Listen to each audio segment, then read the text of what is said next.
The following video contains personal stories of Indigenous people who have experienced homelessness. Drug use, violence, foster care, residential school, and recounting traumatic experiences are discussed. Residential school survivors, their families, and Indigenous people dealing with intergenerational trauma can access mental health and crisis supports through the Indian Residential School Survivors Society at 1-800-721-0066. Others affected by this content can call 310 Mental Health at 310-6789.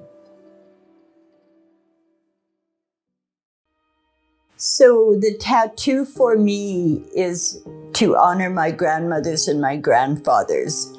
So these are mountains, and so for me it signifies the amount, the horrific journey that they took.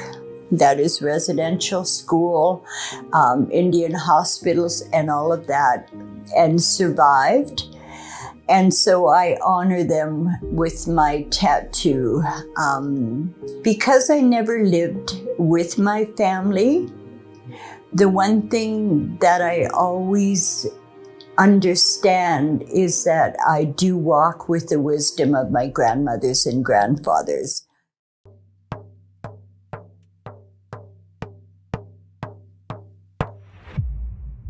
I've been homeless since I was 9 months old.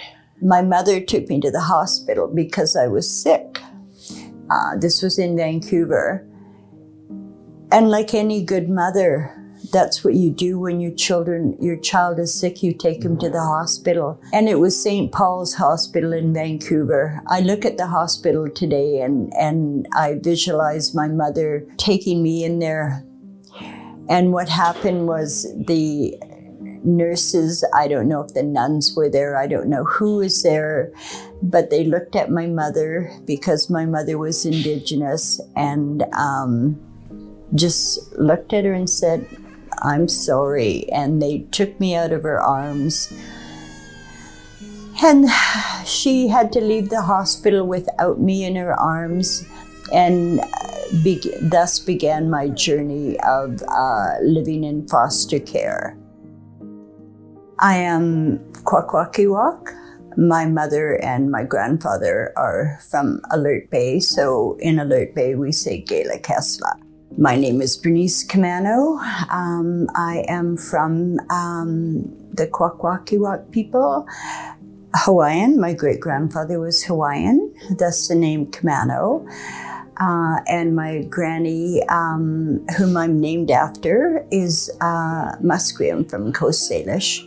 And then on my father's side, he's Halsik, and so I'm from the Humchit family from Bella Bella. So that's who I am.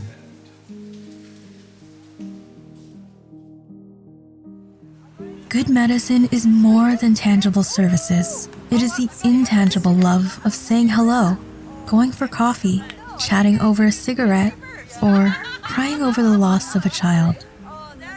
Indigenous outreach workers like Bernice bring humanity to the streets for Indigenous persons. I can walk down the street and see someone and say, "Let's go for lunch."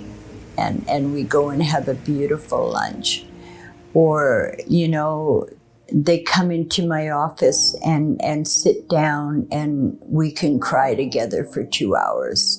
I don't have any kind of special training. I just have my heart, my understanding, and the compassion for the work that I do, and honor the people that trust me enough to come through my door and share with me. That's probably the biggest piece that I have, is that people trust me and care about me and we laugh and cry together, and that means the world to me. I never thought that I would ever be sitting here in front of you talking about the work that I do, but I'm so honored. As I say, I honor my grandmothers and grandfathers for giving me the strength to do the work that I do.